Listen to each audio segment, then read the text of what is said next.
Capítulo 24. Um menino de 12 anos amável, transparente e pacificador. Marco Polo queria conhecer melhor o processo de formação da personalidade de Jesus. Estava cada vez mais pasmado à medida que estudava seu intelecto. Ele fora o gênio dos gênios, o empreendedor dos empreendedores, com um time tão desqualificado de alunos que sempre o colocava em situações estressantes. Ele mudou a história da humanidade. Foi uma realização extraordinária, sem precedentes. Sem as teses de Jesus, os Estados Unidos e as nações europeias seriam países diferentes. Como psiquiatra e pensador, Marco Polo desvendava os códigos do Sermão da Montanha, mas queria saber como Jesus havia lapidado sua mente humana durante a juventude, incorporando seus códigos e se tornando o mestre dos mestres.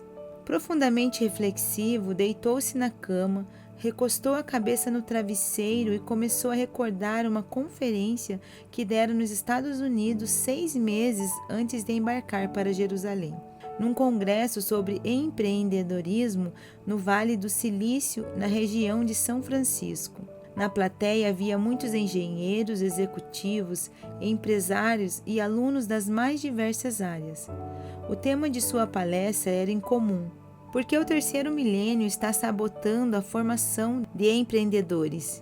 Marco Polo comentou que o assassinato da infância das crianças, o excesso de informações, a intoxicação digital, a saturação de imagens e controle rígido das teses de mestrado e doutorado e a postura de agiota emocional das sociedades modernas, de muita cobrança e autocobrança, estavam asfixiando a formação de mentes brilhantes. Estávamos formando repetidores de dados em massa. Seu pensamento já estava em sintonia com os códigos do mestre de Nazaré, que estudaria no semestre seguinte. Marco Polo viria a descobrir que o carpinteiro da emoção queria formar empreendedores notáveis a partir de mentes incultas, toscas, rígidas, fechadas. Dava-lhes um treinamento diário excepcional. Abraçava os diferentes, gastava tempo ouvindo os que estavam na periferia da sociedade, se reinventava continuamente, tinha excelente comunicação, ensinava por metáforas. Para ele, ensinar era provocar o intelecto a pensar, não a dar respostas prontas. Era capaz de provocá-los a enxergar o intangível, a ver campos verdejantes onde só haviam pedras e areia. Em sua recordação, Marco Polo se lembrou de que fitara a plateia do Vale do Silício e dissera: as respostas mais importantes das mais diversas áreas das ciências, bem como das startups e empresas de sucessão, são muito simples. Por exemplo, em que época surgem as flores? A resposta era mais que óbvia. Na primavera, responderam coletivamente os participantes do congresso. Marco Polo os impactou. O fato de as respostas serem simples não quer dizer que sejam óbvias. Por isso, raras pessoas as encontram. As flores surgem no inverno e desabrocham na primavera. A escassez hídrica, os ventos uivantes e a agressividade das baixas temperaturas fazem com que as plantas reajam à possibilidade de morrer. Por isso, produzem as sementes que as perpetuarão. Do mesmo modo, empreendedores e startups só fazem a diferença no teatro social se aliviam a dor e promovem a vida, seja de um nicho ou da sociedade como um todo, afirmou. Na ocasião, Marco Polo fez um comentário crítico sobre o comportamento de um médico da Universidade de Princeton em relação à genialidade de Einstein. Todo grande produtor de conhecimento é um grande empreendedor. Einstein foi um expoente. Mas ser um empreendedor é um privilégio de uma casta de gênios? Absolutamente não. Se conhecermos minimamente o processo de construção de pensamentos e a formação do eu como líder de si mesmo, veremos que o médico de Princeton, na época em que Einstein morreu, foi ingênuo. Ele ousou extrair o cérebro dele de seu crânio. Além de invadir sua privacidade, errou ao considerar que o cérebro do gênio da física fosse muito diferente dos demais mortais. Marco Polo comentou que, sem dúvida, existem diferenças genéticas no processo de armazenamento, interconexões, acesso a dados e resgate de informações entre os seres humanos, mas os fenômenos mais importantes que nos tornam Homo sapiens, que patrocinam a construção de pensamentos lógico-dialéticos e imaginário-antidialéticos e nos transformam em seres criativos, são exatamente os mesmos entre brancos e negros, ricos e miseráveis, intelectuais e iletrados. Gostamos de nos classificar entre gênios e mentes comuns, entre inteligentes e pessoas estúpidas, mas a maior estupidez é valorizar a própria classificação. Somos mais iguais do que imaginamos. Nossas diferenças estão na ponta do iceberg da inteligência, pois na imensa base somos exatamente os mesmos. Como um dos raros teóricos do processo de formação de pensadores, o psiquiatra discorreu que os disparos do gatilho da memória, abrindo milhares de janelas e acessando multifocalmente milhões de informações em milésimos de segundos para assimilar e interpretar os estímulos, ainda que fosse para a conjugação de um verbo, eram de uma complexidade sem precedentes. Eram fenômenos comuns a todos os seres humanos. Diante disso, Marco Polo assegurou: a construção de pensamentos paranoicos de um paciente em surto psicótico que acredita que há uma conspiração internacional contra ele é tão sofisticada quanto a construção de pensamentos de Einstein em relação às forças do universo. As diferenças estão nos parâmetros lógicos dos pensamentos. Um ataque de pânico no universo da mente humana contém um caldeirão de fenômenos, como pensamentos perturbadores, implosões de sentimentos, emoções fóbicas e imaginações dilaceradas, que é mais complexo do que os buracos negros do universo físico, que sugam estrelas inteiras.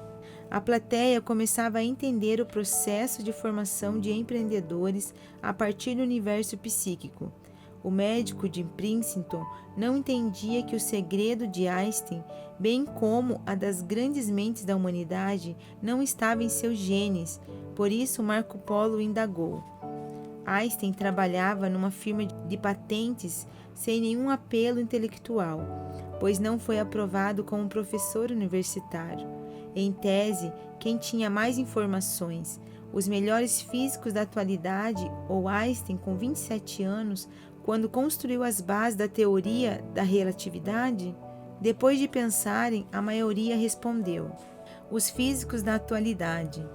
Exatamente, mas por que a grande maioria dos físicos e engenheiros não produz novas ideias? Essa é uma grande questão. As diferenças não estão na quantidade de dados arquivados no cérebro de Einstein e dos físicos da atualidade, mas na organização desses dados. A utilização da arte da dúvida para romper as falsas crenças, na ousadia de pensar diferente ou fora da caixa, na capacidade de produzir conhecimento sem se preocupar com a necessidade neurótica do juízo social. Talvez, se Einstein estivesse dentro de uma universidade, as pressões pudessem ter sabotado sua liberdade e criatividade. Em seguida, comentou que a maior ferramenta do Einstein como empreendedor foi o uso intuitivo e extremo do pensamento antidialético ou imaginário. O próprio Einstein disse que a imaginação é mais importante do que o conhecimento. Ele se via sentado num raio de luz e observava o que ocorria com o tempo e o espaço. A maior genialidade não é a genética, mas a forjada pelas ferramentas que o próprio Einstein e outros pensadores usaram, ainda que sem ter consciência disso, afirmou Marco Polo. Reitero, esvaziar-se dos preconceitos, desatar medos, usar a dúvida para romper cárceres mentais, ousar andar por ares nunca antes respirados e liberar diariamente a imaginação. Quem produz novas ideias sem riscos torna-se um empreendedor sem glórias. Depois de recordar algumas de suas teses para os empreendedores do Vale do Silício, adormeceu profundamente. O dia tinha sido prazeroso, mas extenuante. Resgatar Estefânia gerou um desgaste enorme em seu cérebro. Ano 12 depois de Cristo. Um garoto de 12 anos, saturado de vigor, sociável, flexível, altruísta, ousado e feliz, brincava com seus amigos na terra seca e empoeirada da diminuta aldeia de Nazaré. Havia pouco o que comemorar naquele ambiente inóspito e árido, mas não para esse garoto. Aparentemente era apenas mais um menino, que no entanto se tornaria o mais comemorado do mundo. Seu nascimento seria festejado por bilhões de pessoas. Superficiais, os que comemorariam não proclamariam sua genialidade emocional, não teceriam comentários sobre sua sociabilidade espetacular, nem discutiriam sobre sua notável inteligência, muito menos sobre sua capacidade de fazer da vida um espetáculo único e imperdível, mesmo quando o mundo desabasse sobre ele. Festejariam no Natal um menino que desconheciam. Nazaré era uma aldeia pobre, socialmente desprezada, situada numa região sem prestígio cultural, a Galileia. Nesse ambiente foi forjada a mais complexa personalidade. Os elementos externos eram comuns, mas os fenômenos pedagógicos eram insondáveis. Os pais de Jesus iam todos os anos às festas da Páscoa, dias de viagem a pé ou sobre o lombo de animais, sob o sol escaldante. Mas ninguém reclamava. O garoto se divertia muito, mas trabalhava responsavelmente. Era detalhista. Filho, vamos a mais uma festa da Páscoa em Jerusalém? Disse Maria. Super animado, ele abriu um tremendo sorriso. Por alguns instantes parou de serrar a pesada tora junto com seu pai, pois preparava as vigas de mais um trabalho. Jesus limpou o suor do rosto e comentou: Que alegria, mamãe! Comemoraremos a Páscoa, mas a própria viagem será uma festa. De repente, uma borboleta azul e amarela com estrias brancas cativou seus olhos. Ele acompanhou seu bailado como um espectador fascinado pela mais atraente peça teatral. Afinal de contas, o homem que discursaria sobre os códigos da felicidade era um jovem felicíssimo. Depois de terminar o trabalho, o garoto foi convidar seus amigos para a jornada a Jerusalém. Desde muito cedo, o mestre que fazia dos miseráveis, dos passantes, dos leprosos e dos desconhecidos seus íntimos era um colecionador de amigos. Vamos para Jerusalém, Davi? Disse para um deles. Mas é longe, disse Davi pessimista. Nada é longe para quem ama caminhar. No percurso veremos milhões de assinaturas de Deus, comentou. Já se esvaziava de si mesmo para completar o que muitos não enxergavam. Como assim, Jesus? Veremos a anatomia das nuvens, troncos carcomidos, a silhueta das videiras, sem contar as faces incríveis de cada ser humano. Jesus, não consigo acompanhar seu raciocínio, disse Davi, mas você me encorajou, eu irei. Vamos, Gedeão, para Jerusalém? Instigou outro amigo. Estou chateado, briguei com meu irmão.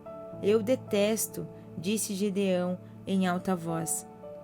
Quem agride alivia um momento, quem perdoa alivia uma vida, retrucou o pequeno carpinteiro da emoção.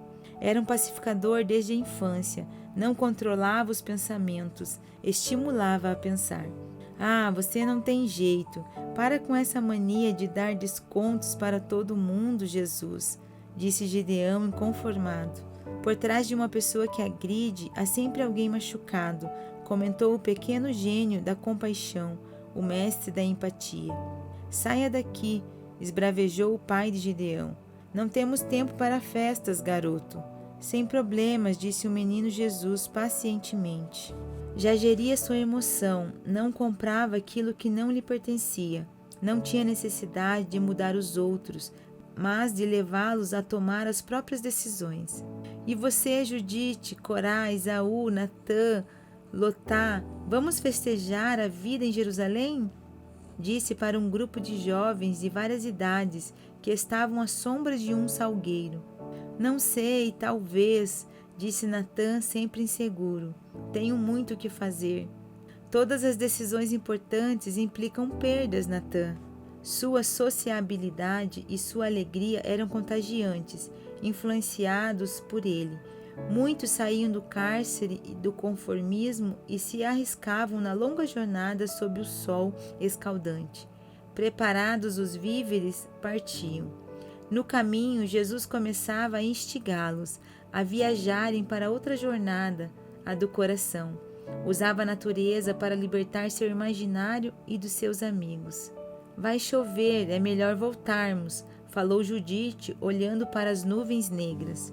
Mas o menino que viria a ser o mais aplaudido de todos os tempos era muitíssimo otimista, sempre viu o lado bom de tudo. Tem medo das lágrimas do céu?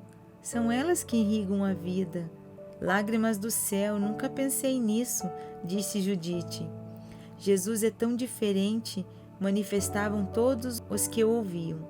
Ele era a sensação da jornada. Jesus caminhava cantando, sorrindo, fazendo peripécias, abraçando os idosos pelo caminho. Jamais se viu alguém que celebrasse a vida com tanto entusiasmo. Veja, Dona Ruth está com 70 anos e se arrisca a ir para Jerusalém. Ela é uma responsável, disse Roboão, um dos seus amigos. Uns são jovens no corpo, mas velhos por dentro.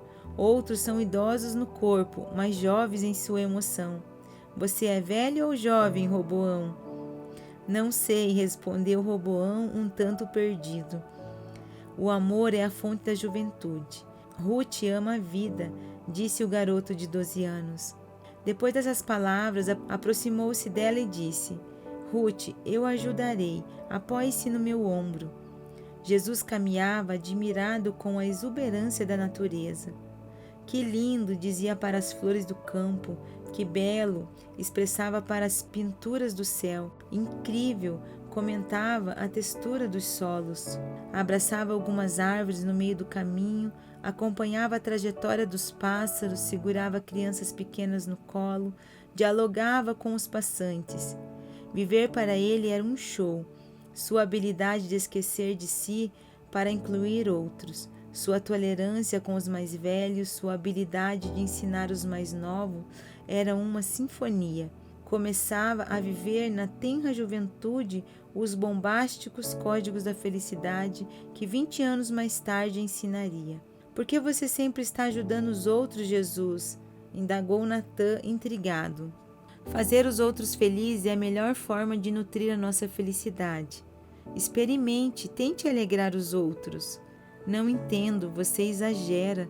Importa-se demais com quem não conhece, falou Corá. Corá, a família humana é como uma árvore. Todos os ramos estão conectados. Conecte-se com as pessoas. Gaste tempo ouvindo-as. Assim você enxergará que cada ser humano, independentemente de seus erros, é incrivelmente belo. Está maluco, Jesus? Isso não existe, falou Corá abalado. Suas mãos eram calejadas pelo trabalho bruto. Seus ombros eram doloridos por carregar toras pesadas, mas suas palavras eram suaves como um bálsamo. Anos mais tarde, esse menino se tornaria um adulto e teria a coragem de dizer que o céu e a terra passariam, mas suas palavras se eternizariam. Era loucura que alguém tão poderoso fosse treinado anonimamente para lapidar madeiras e esculpir mentes ansiosas. Ele alertava seus amigos. O grão de trigo precisa morrer para dar seus frutos, e acrescentava: não tenha medo da dor. Mas o sofrimento é duro de suportar, comentou Judite. Eu sei, porém o sofrimento tem de nos construir, não nos destruir. Os meninos mais velhos e mais novos eram contagiados pela sua sabedoria. Oferecia o néctar para as abelhas sedentas. Maria e José o observavam atentamente. Ele era um jovem agradável, não elevava o tom de voz, nem era inconveniente. Era admirável, sempre prestes a elogiar. Era ainda surpreendente. Estar com ele era um convite para se apaixonar pela vida. Passados os festejos, todos voltaram. O menino ficou em Jerusalém, mas os pais não notaram. Diferentemente dos pais da era moderna, que superprotegem os filhos, que controlam seus passos a cada minuto pelo celular. Maria e José só notaram a ausência de Jesus depois de um dia.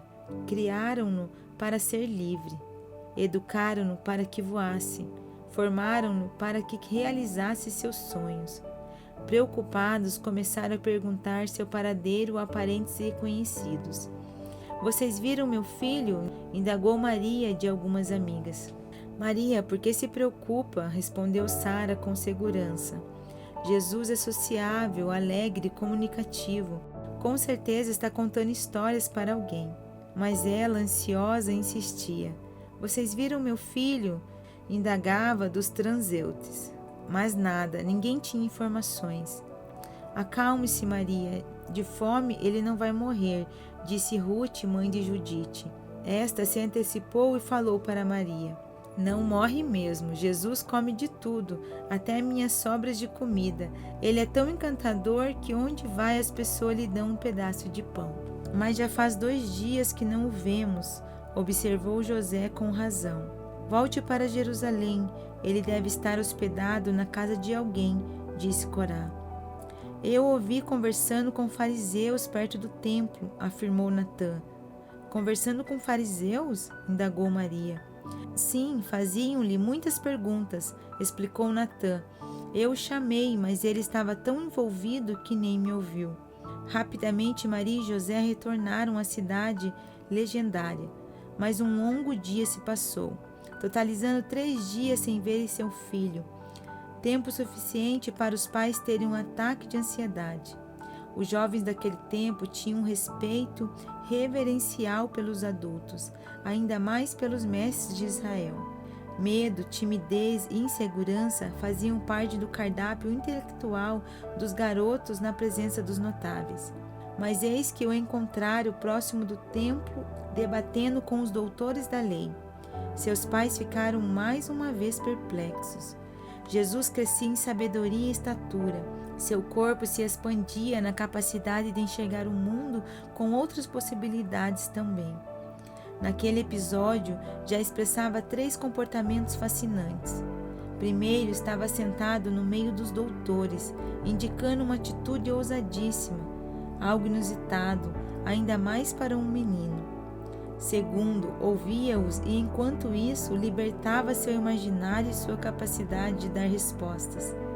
E terceiro, levou o método socrático a níveis surpreendentes, interrogando-os de forma transparente. Os intelectuais de Israel estavam assombrados. Era difícil crer que um garoto, ainda mais de origem simples e filho de pais humildes, os colocasse contra a parede. Os doutores estavam estupefatos com sua inteligência e suas respostas. Seus pais se maravilharam.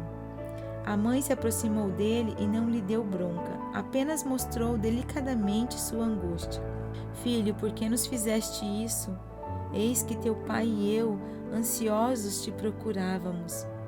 Não sabia que eu tinha de estar na casa de meu pai? Respondeu ele. É provável que seus pais não lhe tivessem ensinado nada disso, pois essas atitudes poderiam ser interpretadas como uma grande heresia, passível de morte na época. Chamar a Deus de Pai era se fazer divino. Os religiosos, nas culturas grega e romana, sempre compeliram as criaturas a se curvarem humildemente perante os deuses. Israel instigava os mortais a reverenciarem o Todo-Poderoso. Agora, um menino que entalhava madeiras numa aldeia desprezível tivera o atrevimento de dizer que era filho do arquiteto do universo. Uma coragem jamais vista. Maria guardou essas palavras no coração. Como era uma mulher dotada de reflexão, pensava dia e noite nas reações de seu intrigante e misterioso filho. Sentia nas entranhas de sua emoção que seu filho não caberia no seio da humanidade. Ele seria aplaudido como raros e rejeitado como poucos. Subitamente, Marco Polo foi acordado pelos toques do telefone. Estava mergulhado num sono profundo, sonhando com um menino de 12 anos que um dia abalaria o mundo. Tentou pegar o telefone, mas o aparelho caiu no chão. Com o barulho, despertou mais ainda. Rapidamente atendeu. Era Lucas, estava apreensivo, quase à beira de um colapso. Alô? Pai? Lucas, que saudade! Pai, 3 policiais estão internados, um em estado grave. O quê? Que policiais estão internados? E por quê? Quase sem voz, Lucas contou. Eles levaram o relógio para analisar. Havia uma cápsula de um gás mortal que asfixia os pulmões. De repente, um agente do FBI que estava trabalhando com a polícia local pegou o telefone das mãos de Lucas e, tenso, informou. Dr. Marco Polo, aqui é Félix, do FBI. O senhor e seu filho estão correndo risco de vida. Esse gás é perigosíssimo, só usado por governos ou terroristas profissionais. Tem ideia de quem esteja por trás disso?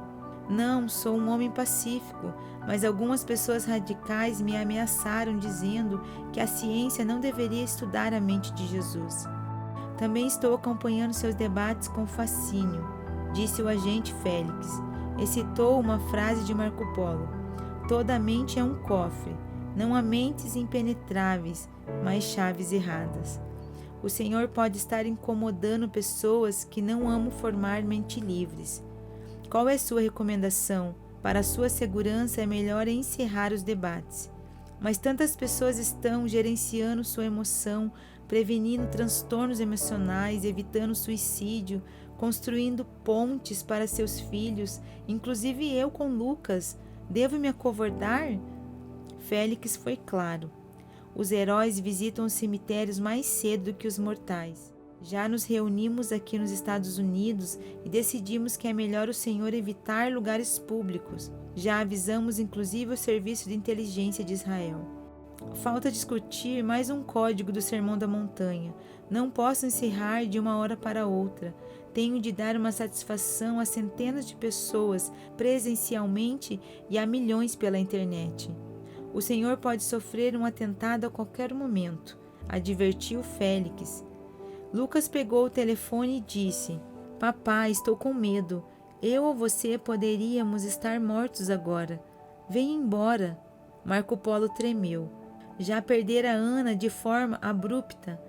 Perder agora meu único filho por sua causa seria uma tragédia impensável. Vou tomar todas as providências, irei o mais rápido possível. Era angustiante se posicionar como frágil vítima diante de predadores invisíveis.